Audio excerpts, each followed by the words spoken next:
pengeluaran yang mubazir, pengeluaran yang alasan untuk nyolong. Saya ingin dihentikan, dibersihkan.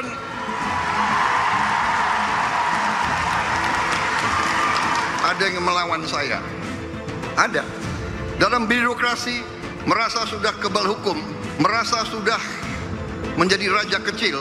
Saya mau menghemat uang itu untuk rakyat. Yang sampai hari ini saya belum paham tentunya adalah dasar daripada efisiensi ini. Apakah penerimaan negara yang tidak tercapai perlu lebih transparan? Arahan Presiden itu, program-program yang selama ini tidak terukur, tidak bisa diukur keuntungannya, manfaatnya bagi publik, itu ditiadakan. Seremonial dikurangi, perjalanan dinas dikurangi, tapi yang pelayanan publik tidak dikurangi. PSO, Public Service Obligation, tidak dikurangi. Kalau berhasil memperbaiki struktur dari APBN kita yang sangat heavy untuk belanja birokrasi, itu akan lumayan gitu untuk bisa mengakselerasi perekonomian.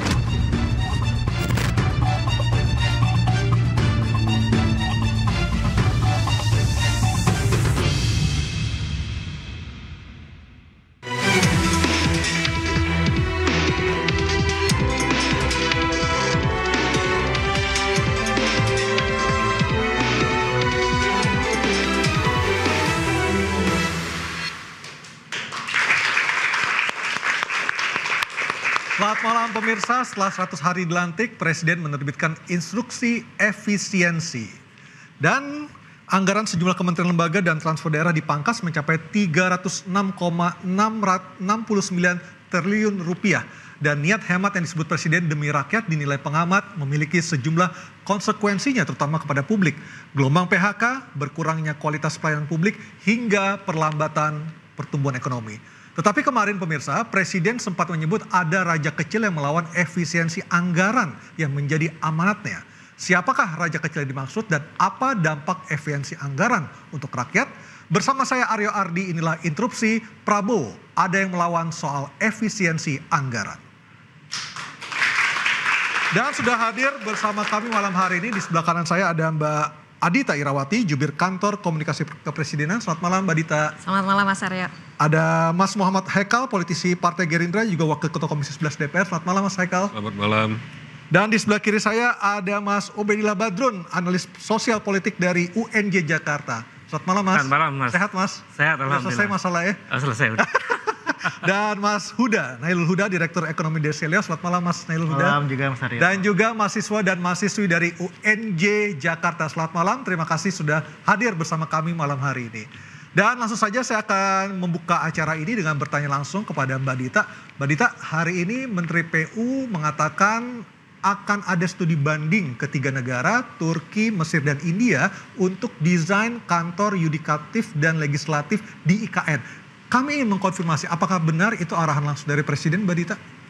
Ya, yang jelas apa yang kemudian dilakukan oleh para menteri tentunya sesuatu yang juga sudah dikonsultasikan ya. Dan seperti yang juga disampaikan juga bahwa yang namanya pembangunan IKN itu tetap akan dijalankan ya. Dan bahwasanya kemudian Kementerian Teknis ini akan melakukan studi banding. Tentu ini ada tujuan untuk tadi ya, bagaimana nantinya IKN betul-betul bisa menjadi sebuah ibu kota secara politis di mana ada yudikatif, legislatif, dan eksekutif semua ada di sana. Begitu. Dan ini apakah menjadi bagian juga dari obrolan ketika Presiden Erdogan datang ke Jakarta dan Bogor 2 hari lalu, Mbak Dita, dengan Presiden Prabowo? Bisa saja demikian ya, karena ketika bertemu dengan Pak Presiden Erdogan kan memang salah satu yang dibahas soal itu ya, hal-hal yang mungkin bisa dikerjasamakan antara Indonesia dan Turki. Baik, kita balik ke masalah kita malam hari ini, Mbak, soal efisiensi anggaran. Ketika seorang presiden membicarakan hal ini atau mengutarakan hal tersebut kepada publik, tentunya ini eskalasinya tuh sudah meningkat, Mbak. Apakah sebelumnya sudah pernah dibahas di sidang kabinet atau rapat kabinet, Mbak? Ya, sebenarnya dalam berbagai kesempatan, bahkan ketika beliau masih dalam pencalonan ya, bicara soal efisiensi birokrasi itu ada di dalam program prioritas Presiden ya. 17 program prioritas, salah satunya adalah efisiensi anggaran dan birokrasi. Lalu ketika beliau terpilih, ini langsung kan beliau dalam 3 bulan pemerintahannya langsung itu direalisasikan. dengan menyampaikan bahwa harus dilakukan efisiensi dalam rangka untuk bisa mengembalikan itu kepada rakyat. Jadi program-program yang dirasa tidak berdampak langsung kepada rakyat, tidak mendorong produktivitas rakyat, itu harus coba dikurangi. Ya, dikurangi. Dan kalau kita ibaratkan, mungkin ini sudah sering dengar ya, bahwa kalau tubuh kita ini terlalu banyak lemak, otot ini tidak komposisinya tidak banyak, ini kita bergerak kan juga jadi kurang ya. Kesehatan dalam anggaran ini juga kurang. Itulah mengapa yang namanya otot itu adalah program-program yang dampaknya itu masif buat masyarakat. Dan ini arahan Pak Presiden dari awal gitu ya, kepada para pembantunya. Harus dilakukan efisiensi karena program-program ini harus bisa memberikan dampak langsung kepada rakyat. Baik. Seperti layanan publik ya, kemudian juga kepada yang namanya yang bisa menciptakan lapangan kerja. Kemudian juga yang bisa memberikan produktivitas masyarakat jadi meningkat. Itu adalah hal-hal yang harus menjadi prioritas. Baik. Sementara lemak-lemaknya tadi, yang hal-hal yang mungkin kurang punya dampak kepada masyarakat harus bisa dikurangi. Baik, saya ke Mas Ubedillah. Mas Ubed, ketika seorang presiden mengutarakan sesuatu hal ke publik, apa sih maksud yang Anda cermati dari pernyataan Presiden Prabowo di Surabaya Senin lalu? Ya, saya kira sebetulnya agenda efisiensi itu menunjukkan atau membenarkan bahwa pemerintahan sebelumnya itu buruk. Pemerintahan Pak Jokowi maksudnya? Iya. Oke. Jadi anggaran yang tidak efisien. Bahkan saya sampai kaget juga sampai nilainya hampir 300, kurang lebih 300 triliun kan. 306. Berarti 10% dari APBN. Bayangkan. Jadi selama ini betapa banyak anggaran yang dipermainkan oleh pemerintahan sebelumnya. Ini catatan saya pertama. Oke. Yang kedua, tentu proses efisiensi itu basisnya mesti saintifik. Jadi ada argumen-argumen ilmiah yang mesti dibangun. Apa sih alasan pokok kemudian harus dilakukan efisiensi itu? Bukan sekedar narasi bahwa kita ingin untuk kepentingan rakyat. Ternyata juga tidak kok. Faktanya misalnya anggaran pendidikan yang merupakan mandatory spending ikut dikurangi. 20% itu ikut dikurangi. Jadi untuk rakyat yang mana? Jadi saya kira proses efisiensi itu menurut saya yang dilakukan saat ini itu tidak transparan, tidak menunjukkan prinsip-prinsip good governance sebetulnya. Transparan dong, jelaskan argumennya.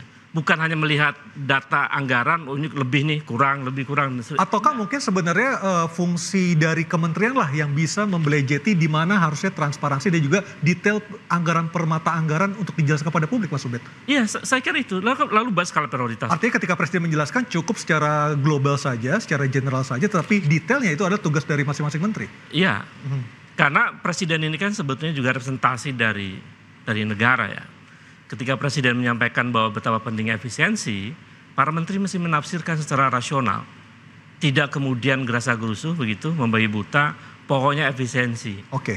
Padahal rakyat membutuhkan pendidikan yang berkualitas. Rakyat membutuhkan kesehatan yang layak. Rakyat membutuhkan pekerjaan yang cukup. Baik. Saya kira 3 agenda itu mestinya menjadi dijalankan sesuai dengan konstitusi saja. Baik. Karena jelaskan harus 20% untuk pendidikan. Ya, jadi amanat bayangkan, konstitusi. Iya, amanat konstitusi. Bayangkan 20% yang selama ini ditulis di dalam konstitusi itu dan termasuk Undang-Undang Sistem Pendidikan Nasional yang tahun 2003 itu saja nggak sampai itu 20% itu. Baik, saya ke Mas Hekel. Mas Hekel, menurut pandangan Mas Hekel sebagai anggota DPR, Wakil Ketua Komisi 11 dan juga anggota fraksi Partai Gerindra tentunya, apakah kementerian ini cukup bisa memahami maksud dari pemotongan anggaran yang dilakukan oleh Presiden Prabowo? Jadi memang pemotongan anggaran ini sebetulnya gini, yang diharapkan oleh Pak Prabowo itu kan bukan pemotongan seperti yang tadi disampaikan ini tidak jelas ya. Beliau itu kepengen supaya setiap rupiah yang dibelanjakan oleh pemerintah, kan kita sering dengar ada jargon spend better. Oke. Nah, ini realisasinya harus benar-benar spend better. Jadi beliau itu kan lihat loh, ini kok banyak sekali belanja-belanja yang kelihatannya mengada-ada. Kita buat contoh aja ya. Kita sering kali ini sebagai warga Jakarta aja sering mengeluh menjelang akhir tahun, kok sering ada galian jalan. Betul. Kayaknya ngabis-ngabisin anggaran akhir tahun. Belum lagi sering kali mungkin ada pejabat-pejabat yang keliling-keliling di bulan-bulan Oktober, November, Desember terkesan ngabisin anggaran buat jalan-jalan. Nah, yang hal-hal seperti ini kan beliau juga paham gitu kan. Nah, obrolan soal belanja di efisiensikan ini sebetulnya udah obrolan beliau karena saya dari Partai Gerindra dari belasan tahun yang lalu. Hari ini kita lagi tadi acara Rapimnas merayakan 17 tahun kita Partai Gerindra, dan selama saya di terpilih lagi ya sebagai Ketua Umum Gerindra ya. Alhamdulillah beliau terpilih lagi untuk memimpin Gerindra sampai 2030. Tapi ya selama kita di Gerindra ya obrolan ini nggak berubah. Beliau itu konsisten bahwa beliau merasa di Indonesia ada pengelolaan keuangan yang tidak baik sehingga ada kebocoran uang. Nah, kebocoran itu kan ada dua, ada di soal penerimaan dan di pengeluaran. Nah, hari ini yang ditangani dulu di soal pengeluaran. Oke. Nah, di pengeluaran ini kan macam-macam. Nah, tapi salah satu yang kita lihat kasat mata lah, beliau bilang masa di dalam anggaran pemerintah di bulan-bulan akhir itu ada belanja ATK bisa 40-an triliun. Mau beli apa 40-an triliun? Apa, itu disposal emang kita masih nggak punya handphone bisa kirim-kiriman data gitu kan. Belum lagi belanjanya pejabat-pejabat itu 45 triliun untuk ke luar negeri dan seterusnya. Nah, yang begini-begini kan sebenarnya bisa dipakai buat lebih baik untuk keperluan rakyat. Nah, itulah yang kita fokuskan. Saya ke Mas Huda. Mas Huda, dari Selius melihatnya apakah yang dilakukan oleh Pak Prabowo ini sudah tepat? Tadi kalau dari Mas Ubed kan intinya adalah harus lebih detail lagi supaya masyarakat paham gitu loh. Apa sih sebenarnya tujuan dari pemerintah? Silakan Mas Huda. Ya, yang pertama seperti ini. Kita melihat bahwa jikalau Prabowo sudah memikirkan lama untuk efisiensi anggaran ini, menutup kebocoran dan sebagainya, tentunya ketika pengesahan Undang-Undang APBN kemarin, itu jangan lupa Undang-Undang APBN itu disahkan zamannya Prabowo. Desember. Walaupun memang pembahasannya sudah mulai dari September, Oktober. Bapak, itu salah itu. Undang-Undang APBN itu disahkannya masih pemerintah Pak Jokowi di bulan September. Kalau yang Desember kan nggak ada pembahasan juga kan? Nggak ada, Pak. Ada revisi. Di Desember ada juga sebenarnya. Di Desember nggak ada, Pak. Ada. Kalau ada saya pasti tahu lah, saya anggota DPR. Ya, saya juga membaca berita bahwa itu memang ada undang-undang ketika pengesahan di September, kemudian ada pembahasan lagi di DPR hingga Desember, itu untuk beberapa program. Makanya kalau kita lihat sebenarnya ini juga tidak menjadi tanggung jawab pemerintahan sebelumnya sebenarnya. Nah, itu yang pertama.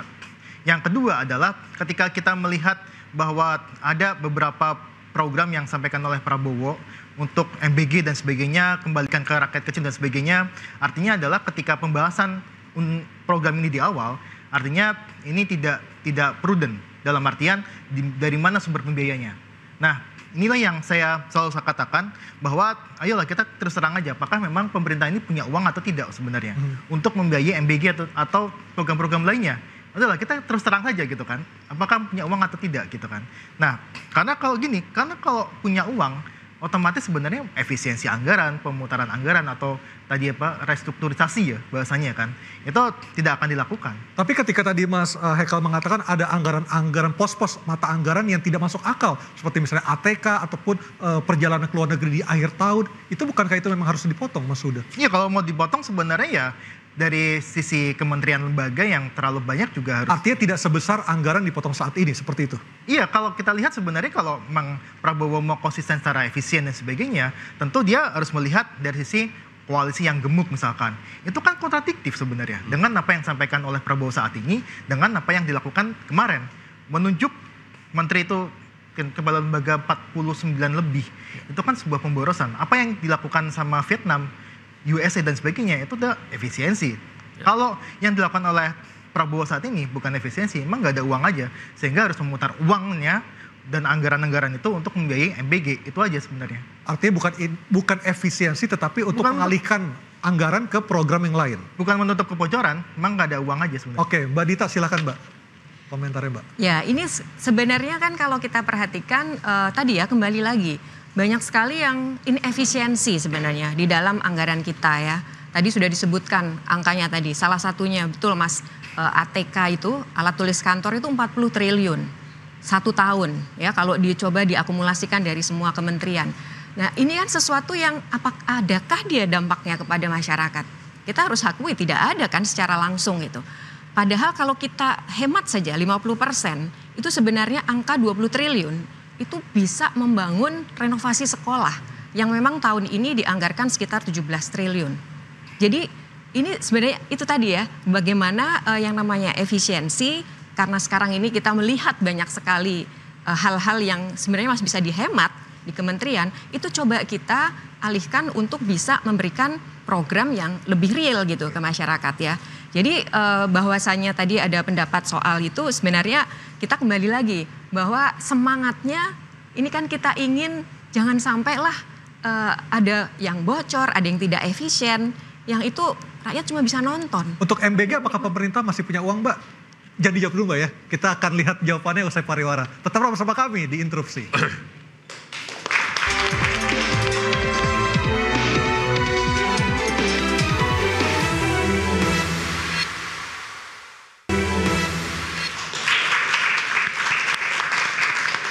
Mbak Dita, apakah pemerintah masih punya uang yang cukup untuk membiayai program makan bergizi gratis? Karena kan begitu besar sekali ya pemotongan anggaran dilakukan saat ini ya.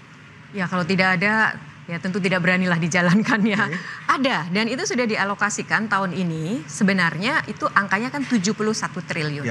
Ya, dan itu mentargetkan sekitar lebih kurang 15 juta penerima manfaat tahun 2025. Namun demikian Pak Prabowo, Pak Presiden kemudian melihat bahwa ternyata banyak sekali aspirasi masyarakat itu untuk bisa mendapatkan segera.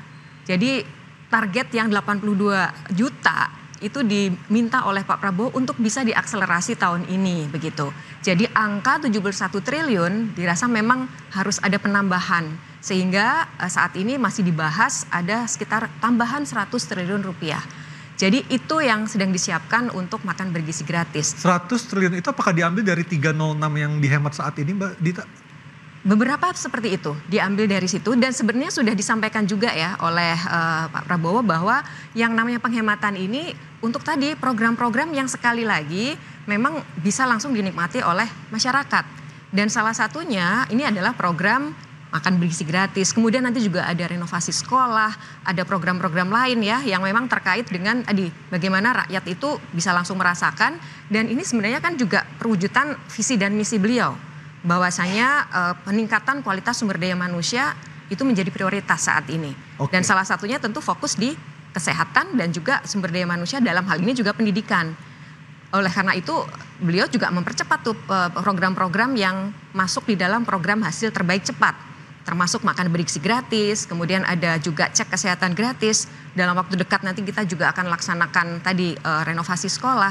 Jadi hal-hal itu yang kembali lagi, ini adalah otot gitu, ototnya negara kita ya, sehingga prioritasnya ada di sana. Sementara tadi yang memang akhirnya bisa malah justru menjadi lemak yang tidak menguntungkan bagi tubuh negara kita, yaitu dipangkas lah gitu. Mas Huda, masih ada uangnya MBG? Ya, tentu gini seperti ini. Kalau kita bicara mengenai efisiensi dan sebagainya gitu kan, tadi sampaikan juga sama Mbak Dita mengenai pendidikan gitu kan. Kita lihat di rincian di Kementerian Tinggi dan Saintek ya. Sekarang kan udah dipisahkan. Pak Satrio ya? Ya Satrio, sama satu lagi yang di Kementerian Pendidikan Dasar dan Menengah. Itu kita hitung ada pengurangan sekitar 30 T. Di Kementerian Kesehatan itu ada pengurangan sekitar 20 T. Itu yang kita lihat di beberapa paparan pemerintah gitu ya. Terus kemudian kalau kita lihat sebenarnya MBG ini kalaupun sudah berjalan dengan baik, tentu tidak ada masalah di lapangan sebenarnya. Kalau ada uangnya ya. Kita mendengar di beberapa media gitu kan, ada yang belum dibayar dan sebagainya. Kemudian ini ada vendor yang Anda maksud ya? Vendor, ya. Kemudian ada beberapa yang mungkin ya kalau kita bilang MBG ini lebih baik, kalau boleh saya sampaikan, itu ada reformulasi sebenarnya. Karena apa? Reformulasi penerima, jumlah penerima maksudnya? Jumlah penerimanya. Karena gini, ini kan kalaupun dipaksakan, kita sudah hitung sebenarnya. Kalau dipaksakan dengan anggaran 10.000 untuk defisit anggaran, ini bisa mencapai 3%. Lebih dari 3%. Kita udah hitung. Untuk dari penerimaan negara, kemudian tapi kita belum hitung untuk efisiensinya ya. Tapi kalau tidak ada efisiensi, kalau itu 100%, itu lebih dari 3%. Dan tentu Mas Haikal juga tahu kalau 3% itu pasti akan berakhir pada impeachment pastinya. Nah, inilah yang kita sampaikan bahwa MBG ini tidak bisa langsung ujuk-ujuk ke 82%. Oke. Memang benar kalau sampaikan bertahap dan sebagainya, dan itu kita kalau bertahap itu masih aman. Tapi kalau 82 juta menerima langsung, itu kita bisa pastikan kalau tidak ada efisiensi, itu defisit APBN terhadap GDP 3%. Oke, Mas Haikal, apakah mungkin untuk memformulasi ulang jumlah penerima MBG? Kalau menurut saya sih bukan gitu ya. Ini saya klarifikasi dulu. Yang jelas tadi kalau cerita uangnya ada. Kita ini nggak merubah size APBN. Dengan penghematan ini semua APBN nggak ada. Penggunaan yang sekarang sudah ditentukan, yang kita anggap mungkin ada waste-nya itu kita kurangin, supaya kita bisa alihkan ke yang lebih produktif. Nah, yang lebih produktif itulah yang tadi disampaikan ke program-program yang lebih ada manfaatnya buat rakyat. Dan sikap itu sudah ada di Pak Prabowo dari zaman dulu. Saya pertama kali jadi anggota DPR itu 2014. Saya jadi anggota Komisi 6 dan salah satu keputusan pertama yang saya harus ambil waktu itu adalah penyertaan modal negara pada BUMN. Pada saat ambil keputusan waktu itu Menteri BUMN-nya Bu Rini, kita kalau nggak salah menyuntik sekitar 40 triliun ke beberapa puluh BUMN, dan arahan dari Pak Prabowo-nya, kamu pilih suntikan ke BUMN yang paling berdampak kepada rakyat, yang paling bisa dirasakan manfaatnya oleh rakyat langsung. Itu yang kamu suntik BUMN-nya. Jadi arahan seperti itu sudah dari dulu, itu yang saya ingin sampaikan ke teman-teman. Nah, hari ini beliau jadi presiden, ya sama aja gitu kan. Nah, size APBN-nya tidak berubah. Kalau yang tadi target 82 sebagaimana disampaikan 82 juta itu memang kita lakukannya bertahap. Bertahap itu ada dua. Satu, sistemnya juga harus kita masukkan in place karena dapur-dapur yang lagi disiapkan, sekolah-sekolah yang dapurnya lagi kan dapur ada yang lewat Kodim, ada yang lagi sistem kerjasama dengan pihak ketiga, ada yang lagi kita mau implementasikan di sekolah, itu juga perlu tenaga kerja BGN. Nah, tenaga kerja BGN-nya juga perlu disertifikasi, perlu dididik dulu baru disertifikasi. Jadi mereka juga harus kita masukkan in place. Lalu sistem digital dan sistem keuangannya semua juga harus masuk. Jadi kan nggak bisa juga kita kucurin duitnya semua ready, sedangkan sistem buat distribusinya nggak ada. Gitu. Artinya formula jumlah penerima yang saat ini sudah berjalan di tahun 2025 akan terus dipertahankan setiap tahunnya, Mas Haikal? Bukan, kita akan melakukan akselerasi, begitu juga percepatan, tapi juga harus diimbangin dengan persiapan infrastrukturnya, kira-kira begitu. Baik. Begitu infrastrukturnya siap, tentu duitnya kita harus siapin. Jadi ini kejar-kejaran, duit siap, tapi infrastruktur juga harus siap. Ya, berbarengan ya. Saya ke Mas Ubed. Mas Ubed, salah satu yang menarik dari statement Pak Prabowo di Surabaya Senin lalu adalah soal raja-raja kecil. Dari amatan Mas Ubed, siapa sih orang-orang itu? Ya, saya kira tafsirnya bisa dua. Yang tahu sebenarnya Prabowo ya. Betul. Sayangnya Prabowo tidak jujur. Tidak jujur kenapa? Oh, tidak terbuka. Tidak terbuka ya, untuk menjelaskan siapa yang dimaksud dengan raja kecil. Sehingga kemudian publik termasuk akademisi berhak untuk menafsirkan. Ya. Tafsir pertama adalah raja kecil adalah menteri-menteri itu. Seolah-olah dia punya otoritas penuh untuk mengatur keuangan atau bahkan dirjen-dirjen sehingga nggak mau diganggu begitu. Dia seperti raja. Tafsir yang kedua bisa jadi ada raja lain yang tidak di kabinet tapi ikut ngatur-ngatur. Raja lain tidak di kabinet tapi dia punya kepanjangan tangan dan ikut mengatur. Iya betul, kira-kira begitu. Jadi sebenarnya bagi Prabowo itu raja kecil tapi dia daya aturnya itu luar biasa. Kalau misalnya ada orang di luar kabinet tapi dia punya kemampuan untuk bisa mengatur keuangan negara, berarti bukan raja kecil dong Mas sebutannya. Iya, itu sebenarnya bahasa sindiran Prabowo terhadap raja kecil itu. Artinya Prabowo mengatakan sebenarnya kamu tuh kecil gitu. Tapi kamu raja, kira-kira begitu. Dan itu warning sebetulnya bagi yang disebut raja itu. Dari dua alternatif itu Mas Ubed lebih berat ke yang mana? Lebih condong yang kemana? Ya, saya kira biar publik yang menilai ya. Tapi saya kira ya dua-duanya memungkinkan ada benarnya ya. Oke. Yang tahu hanya Prabowo Mas. Baik, kalau saya sebenarnya mau memberikan catatan juga tuh buat itu karena menurut saya bayangkan ya infrastruktur makan bergizi ini juga belum siap, tapi kemudian atas alasan efisiensi kemudian mereka mengalihkan anggaran, dan katanya anggaran tidak berubah. Jadi sebetulnya ini bukan efisiensi, ini mengalihkan aja, realokasi sebetulnya, realokasi anggaran. Dari misalnya anggaran pendidikan dialihkan ke makan bergizi gratis, dan luar biasa besar, dan dampaknya merugikan buat mahasiswa juga. Kartu Indonesia Pintar Mahasiswa akan hilang, kemungkinan besarnya. Kemudian UKT juga naik ya katanya kemungkinan. Iya, UKT akan dipastikan naik karena kondisi keuangan kampus yang makin berkurang. Dan ini kan dampaknya luar biasa. Jadi argumen bahwa efisiensi itu untuk rakyat itu zong. Artinya tidak kuat argumennya. Oke. Itu pertama. Yang kedua, kalau kita dalami lagi misalnya, makan bergizi ini dimasukkan di dalam anggaran pendidikan misalnya. Ya kan Mas? Ini negara apa ini? Harus ada argumen konstitusionalnya dong. Apa dalam konstitusi? Apa dalam undang-undang? Rujukan pendidikan itu ada dalam Undang-Undang Sistem Pendidikan Nasional yang tahun 2003 itu. Oke. Isinya tidak ada satu kalimat pun di dalam undang-undang itu yang menyebutkan perlu anggaran untuk makan bergizi. Baik, nanti kita lanjutkan lagi Mas Atau Ubed. tidak ada dasar hukumnya. Ya. Kalau masuk ke anggaran Gini, pendidikan. Pak, enggak, itu agak berasumsinya agak keliru ya. Karena yang dipotong itu kan seperti seremonial kantor.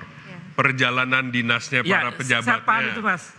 Terus uang rapat-rapat, bukan uang program. Jadi pelayanan untuk publik tidak boleh disentuh. Program-program pelayanan buat masyarakat tidak boleh disentuh. Kalau sampai ada yang tersentuh berarti waktu pembentukan daripada anggarannya mereka itu agak keliru. Saya paham di situ. Pertanyaan saya, ketika efisiensi itu ngambil dari anggaran pendidikan itu dialihkan ke makan bergizi, itu yang jadi persoalan. Oh gini, ada dibuka peluangnya untuk menteri yang bersangkutan mengajukan kembali kepada presiden, tapi ajukan yang benar. Kalau memang mau dikasih buat anak-anak kuliah, mau dikasihkan buat anak-anak SMA, ajukan dalam program yang benar yang enggak diisi dengan peluang-peluang untuk diborosin di dalam kementeriannya sendiri, kira-kira begitu Pak. Dan ini, jadi kalau waktu nyusun APBN gimana saya harus luruskan ya, karena ini kan masih dalam proses ya Mas Ubed ya. Ibarat ini kita kalau sinetron ini masih dalam seri, ada 10 episode, ini belum sampai episode terakhir gitu. Jadi masih ada seri-series di mana ini proses berjalan. Apa yang kemudian kita dengarkan soal pendidikan ya, anggaran untuk pendidikan itu belum sesuatu yang final. Jadi kita tidak bisa juga berasumsi bahwa akan ada kenaikan UKT, ada pemotongan ini itu kita belum bisa menyampaikan itu.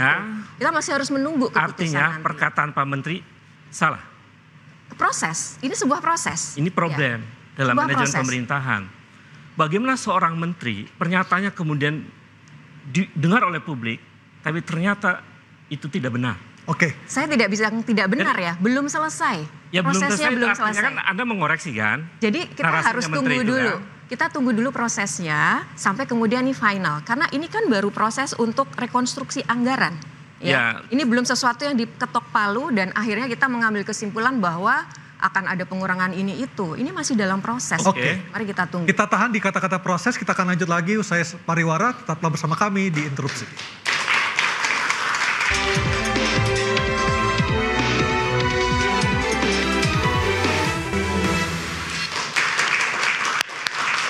Mas Hekal, dengan adanya penghematan anggaran ini, saya mengartikannya secara tidak langsung Presiden sedang men-challenge ataupun juga sedang meminta setiap kementerian agar memberikan anggaran yang masuk akal, yang benar-benar pro dengan rakyat. Pertanyaannya, apakah sampai malam hari ini masih bisa dari setiap kementerian itu untuk mengajukan ulang anggaran yang mereka butuhkan, Mas? Bisa. Jadi saya brief dulu lah. Mekanismenya ini kan kemarin, sekalian saya koreksi tadi yang disampaikan sebelumnya. APBN kita sekarang ini kan berdasarkan ketok palu terakhir di eranya Presiden Pak Jokowi. Itu diketok di 19 September kalau nggak salah.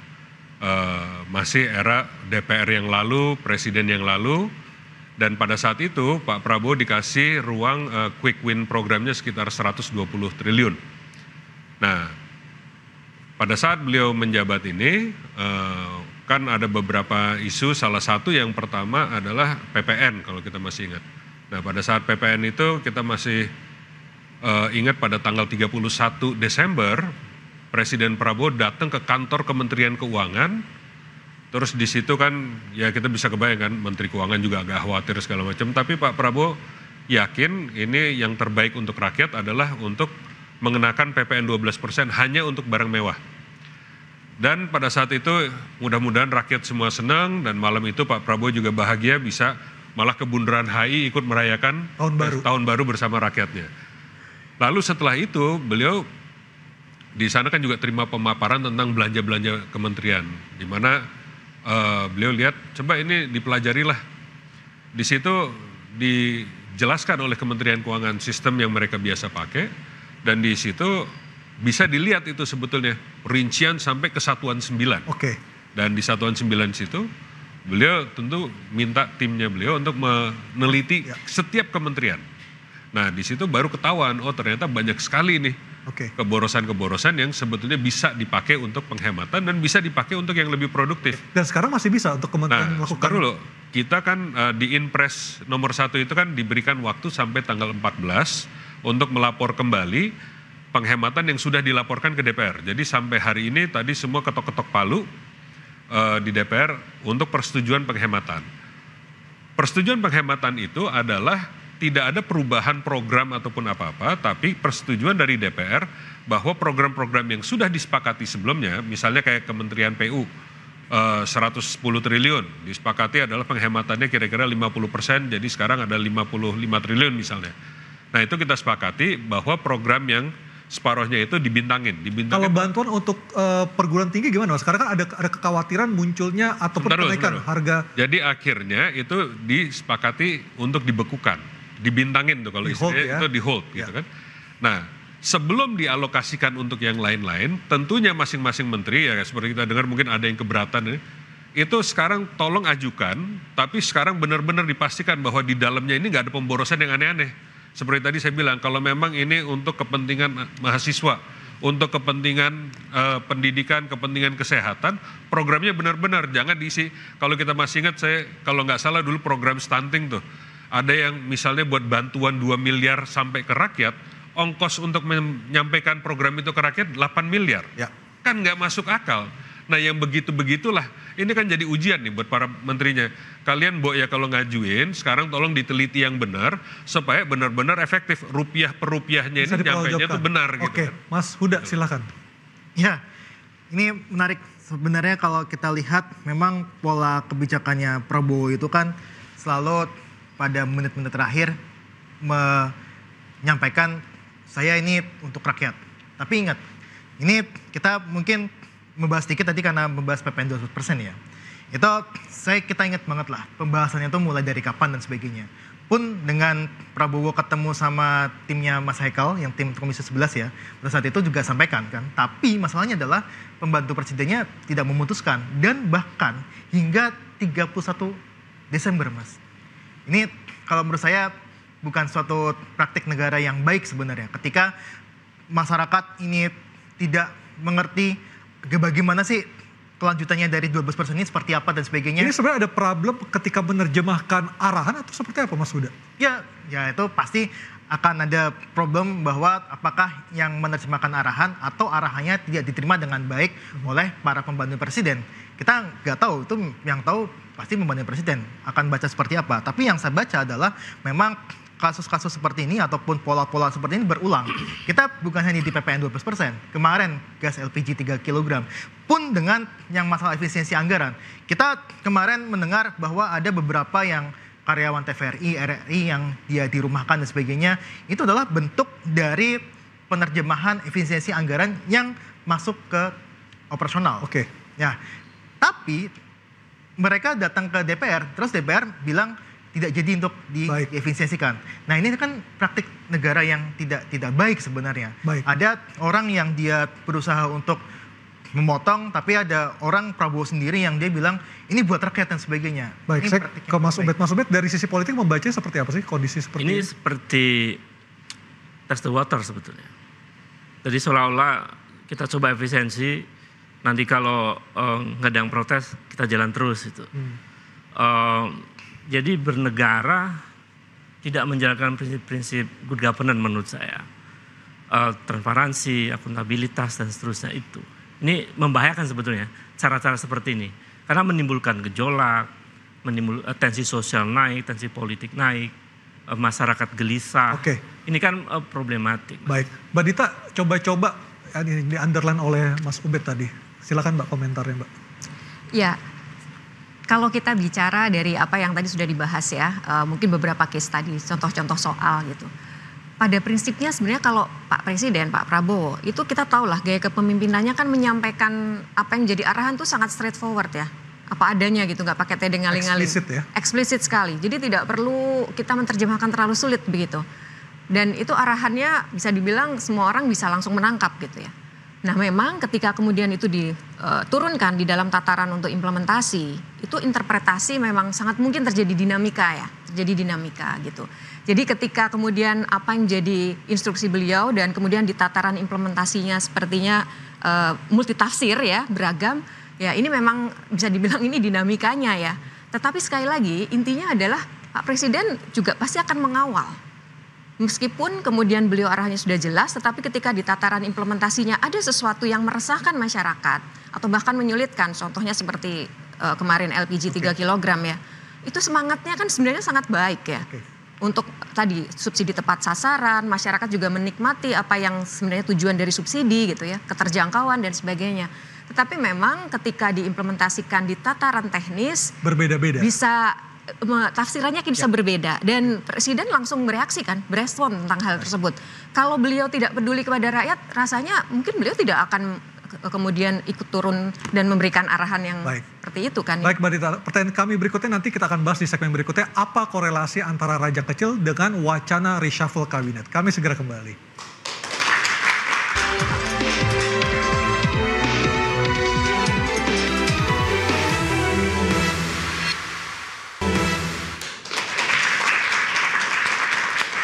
Mbak Dita, ini sebutan raja kecil di Kongres Muslimat NU hari Senin lalu tuh hampir bersamaan waktunya dengan wacana reshuffle. Emang ada hubungannya Mbak? Sekarang kita coba kembalikan ke konteks raja kecil karena kan waktu itu beliau menyampaikan dalam konteks efisiensi ya gitu ya. Kalau kami memandang ini sebenarnya lebih kepada bagaimana beliau menekankan perlunya ada kita mau berubah gitu ya. Raja kecil ini kan biasanya kalau raja ya udah nyaman, nggak mau berubah ya, menikmati apa yang ada sekarang, zonanya sudah nyaman gitu. Nah ini kami melihat ini lebih kepada bagaimana harus mau berubah dari kebiasaan-kebiasaan lama gitu.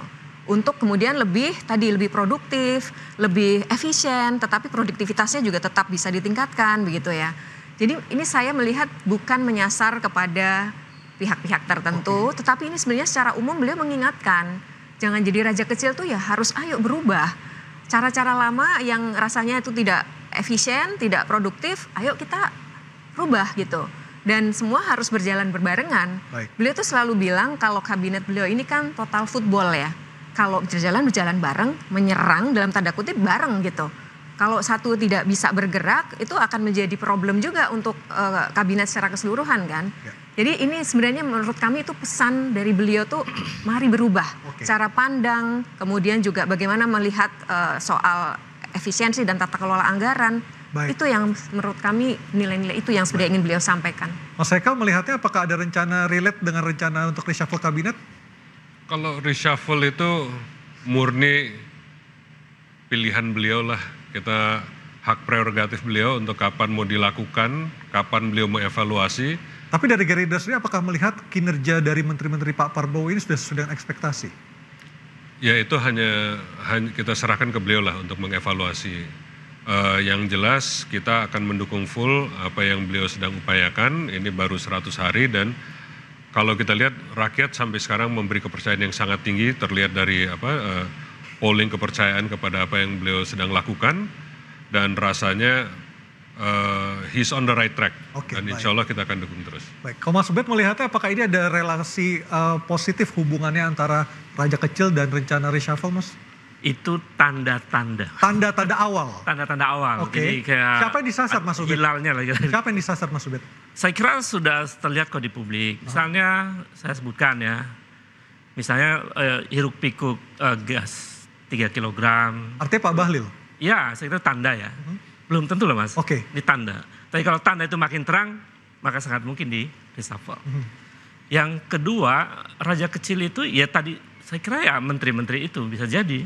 Nah, menteri yang disebut raja kecil itu memungkinkan akan di-reshuffle, memungkinkan. Belum tentu jadi. Cuman pertanyaannya apakah Prabowo seberani itu? Saya meragukan gitu.